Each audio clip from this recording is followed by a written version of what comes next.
మీ ధర్మసూత్రం మంట కలిపి పతి ప్రాణం దక్కించుకున్న నారీమణి సావిత్రిదే జాతి మా నవజాతి. తన భక్తితో సాక్షాత్ పరమశివుడినే ప్రత్యక్షం గావించి మీ పాశములు సైతం గడ్డెపోచక నుంచి ప్రాణార్హులైన మిమ్మల్నే ప్రాణభయంతో పరుగులెత్తించిన పసివాడు మార్కండేయుడిదే జాతి మా నవజాతి. నీచమన్న మా జాతి మూలమున ఏనాడో ప్రతిష్ట మూట కట్టుకున్న మీరు నేడు జాతి జాతి అని మమ్మ అవహేళన చేయటయా? ఎంత వివేకము, ఎంత అజ్ఞానము, ఎంత సంస్కారము! నేటి నుంచి దేవుడు అధికుడు నరుముడు అదములను కించబోమని కోకొడు వేలతో సైతం ప్రకటించి వేసేదా? మొక్కులు పొందే ముక్కోటి దేవతలు, దిక్కిన అష్ట దిక్పాలకులు, మనుమడిచ్చే పంచభూతలు సైతం జై హో నిరుడు నర్శించే విధంగా సింహాసనాన్ని అధిష్ఠించదా?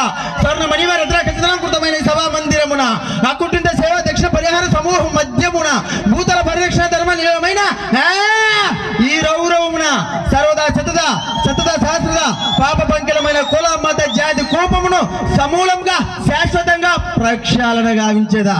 Any doubts?